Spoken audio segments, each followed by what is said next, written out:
안녕하세요. 다락방까지 올라오시느라 고생 많으셨습니다. 바나의 다락방의 바나입니다.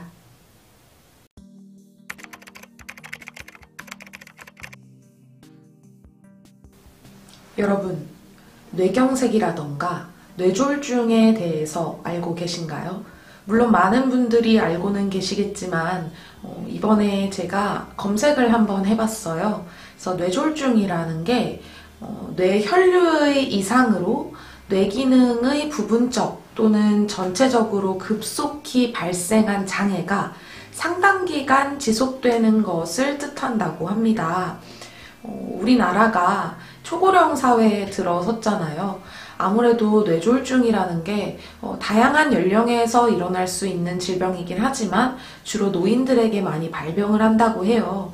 그래서 이번 대한민국에서도 사망률 1위인 암, 그리고 2위에 바로 뇌졸중이 위치하고 있다고 합니다. 제가 왜 이렇게 갑자기 오프닝부터 뇌졸중, 뇌경색 이런 얘기를 하냐고요? 왜냐하면 제가 이번에 소개해드릴 책이 뇌졸중을 겪은 뇌과학자에 대한 이야기이기 때문입니다.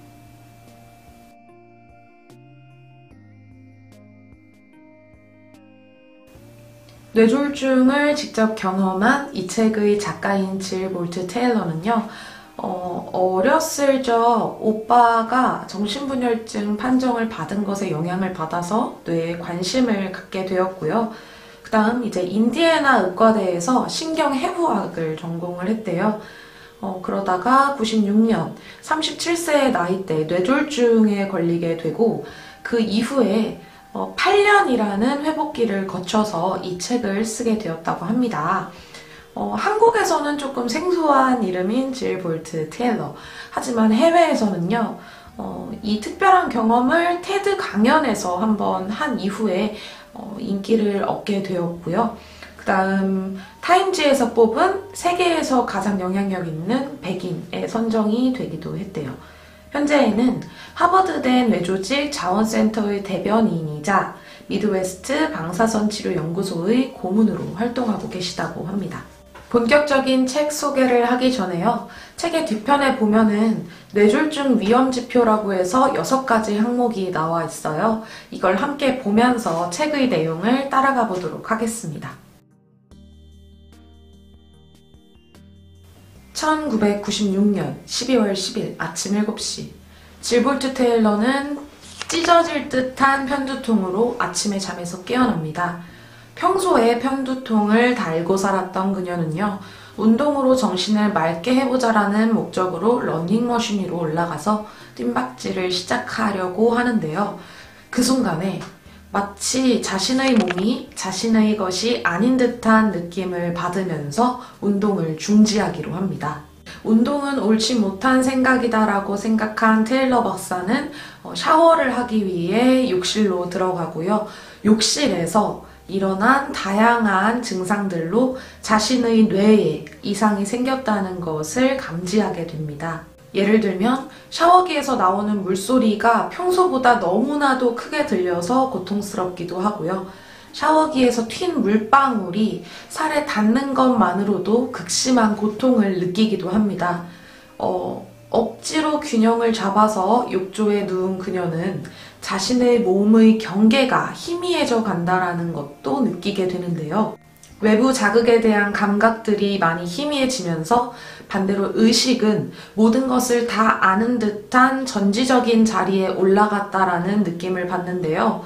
결국에 이제 현실 세계에서 자신이 무엇을 해야 하고 무엇을 할 수 있는지가 기억이 잘 나지 않게 됩니다.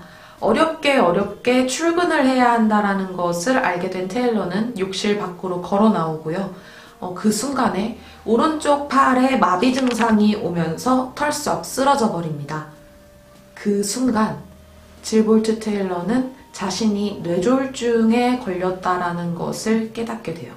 다른 사람들이라면 어떻게 해야지라고 허둥거렸을 거잖아요. 근데 그때 테일러 박사는 이런 생각을 했다고 합니다. 우와, 이거 멋진데? 자신의 뇌가 어떻게 기능하는지 지켜보고 그것이 무너져 내리는 과정을 직접 목격할 수 있는 뇌과학자가 세상에 얼마나 될까? 황당하죠. 과학자는 아무나 하는 게 아닌 것 같습니다. 전화를 걸기 위해서 서재에서 나온 테일러 박사는요, 비춘 형광등 불빛에 뇌가 타들어갈 것만 같은 고통을 느꼈습니다. 지금까지의 단서들로 자신이 뇌졸중이라는 것에 확신이 들기 시작하는 테일러 박사는요, 어서 빨리 직장 동료에게 전화를 하려고 하지만 전화기 앞에 딱 서니까 이 물체가 무엇인지 또 이것을 어떻게 사용해야 하는지가 헷갈리기 시작합니다. 어렵게 이것이 전화기라는 것을 깨달은 그녀는 번호를 누르려고 했지만요. 전화기에 있는 그 글자들이 꼬불꼬불하게 보이고요. 또 버튼을 누르는 것도 굉장히 힘들어졌습니다. 하지만 평소 전화를 걸었던 패턴을 기억하고 있는 테일러 박사는 결국 동료에게 전화를 하게 되고요. 직장 동료에게 말을 하고 대답을 들었는데 그 순간 테일러 박사는 마지막 지표인 언어 기능에도 문제가 생겼다라는 것을 알게 됩니다. 자신이 말한 것이 제대로 전달이 되었는지조차도 불분명하지만요. 가장 정확했던 건 동료의 말이 마치 골든 리트리버가 말하는 것처럼 들렸다고 해요. 이후 안도를 한 테일러 박사는 결국 도움을 받아서 병원으로 이송이 되는데요. 병원에 이송된 이후의 회복 기간에 대한 이야기는요. 자신의 회복할 수 있도록 도와주었고 믿음을 주었던 친절한 의료진의 이야기와 어머님의 이야기가 다수 포함되어 있습니다. 테일러 박사가 오전에 자신이 예상했듯 이미 좌뇌에 출혈이 굉장히 크게 일어난 상태였고요. 그렇기 때문에 이미 언어라던가 숫자라던가 또 순서를 기억하는 법이 완전히 상실된 상태였습니다. 반면에 우뇌의 지배를 받고 있기 때문에 타인의 감정을 조금 더 빠르게 읽을 수 있었고요. 더 많이 공감할 수 있었다고 합니다. 이런 과정에서 과연 이런 자신이 질 볼트 테일러가 맞나라는 생각을 하게 됩니다. 그리고 회복 기간 내내 너무 많은 행복감을 느끼고 있어서 과연 내가 좌뇌의 기능을 다시 살려야 하는 게 맞나? 라는 생각도 많이 했다고 해요. 하지만 테일러 박사 또한 어서 예전 생활로 다시 돌아가고 싶은 마음이 있었겠죠. 이런 테일러 박사를 어머니는 지극정성으로 돌보면서 가르쳤습니다. 테일러 박사에게 걷는 법을 알려주었고요. 또 유아용 블럭을 통해서 색깔이라던가 모서리, 오목한 면, 볼록한 면, 그러니까 사물을 인지하는 법도 알려주었어요. 또 글씨를 보여주면서 유아용 동화책을 보여주면서 각각의 철자를 알려주었고 또 발음을 알려주었고요. 또 이게 붙어있을 때 어떤 발음이 되는지에 대해서도 차근차근히 교육을 해주었다고 합니다. 하나를 배우고 나면 이제 굉장히 많은 잠을 자야만 했다고 해요. 그래서 하나를 배우고 잠을 한참 동안 자고 또 일어나서 에너지가 비축된 것을 배우는 데 쓰고 금방 고갈날 그 체력을 다시 잠으로 채웠다고 합니다. 그리고 병원에 입원해 있는 동안 자신의 몸을 아주 부드럽게 감싸서 만져주고요. 또 다정하게 귀에 대고서 속삭여주는 의료진들에 대해서도 이야기를 하고 있어요. 이러한 여러 의료진의 도움으로 또 어머니의 도움으로 질보트 테일러는 지금 완전히 회복이 되었다고 합니다. 이렇게 좌뇌가 무너져 내려가는 것을 지켜보기도 했고 또 그 좌뇌를 다시 살려내는 것을 직접 한 테일러 박사는 좌뇌와 우뇌의 균형을 굉장히 중요하다 생각을 하게 됐고요. 또 우뇌가 얼마나 중요한 것인지에 대해서 또 우뇌의 기능에 대해서 한 번 더 감탄을 하고 또 글을 계속 적어 나가고 있습니다. 전체의 풍경을 바라보고 또 현재만을 살아가고 있는 우뇌와 또 운회가 받아들인 그 풍경의 세부 사항을 분석하고 현재와 과거와 미래를 구분지어서 대비를 하고 있는 좌뇌. 이 두 뇌는요, 긴밀히 연락을 하고 서로 상호 보완을 통해서 저희가 보고, 듣고, 공감하고, 읽고, 쓰고 할 수 있도록 일을 하고 있다고 합니다. 그러면서 테일러 박사는 우리가 우리의 좌뇌와 우뇌의 기능을 잘 알고 있으면 우리의 기분도 선택할 수 있다라고 이야기를 합니다. 삶에서 벌어지는 모든 일을 다 통제할 수는 없겠지만요. 우리의 우뇌에는 기쁨이라던가 행복, 희열감 같은 감정들이 잠재되어 있어서요.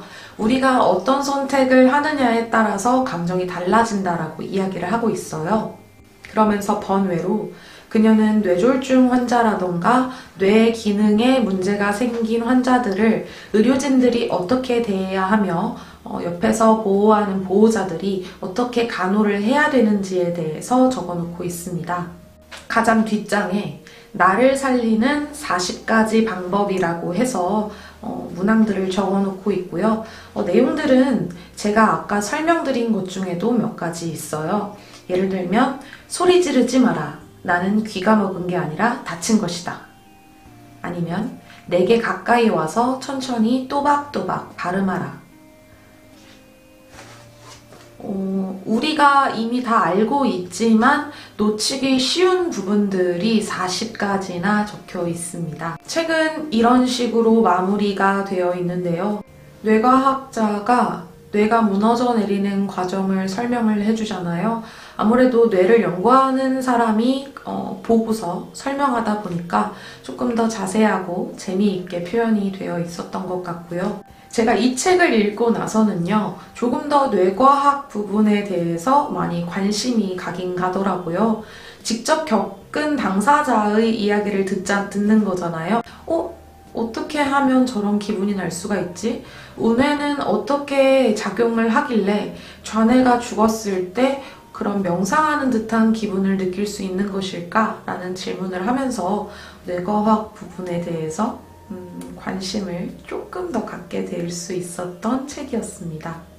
그리고 덕분에 뇌졸중이라는 병을 많이 듣기만 했지 자세히 알지는 못했었거든요. 이 영상 준비하면서 이것저것 검색도 해보고 자료도 찾아보고 하면서 뇌졸중이라던가 뇌경색이라는 병에 대해서 알게 될 수 있었습니다.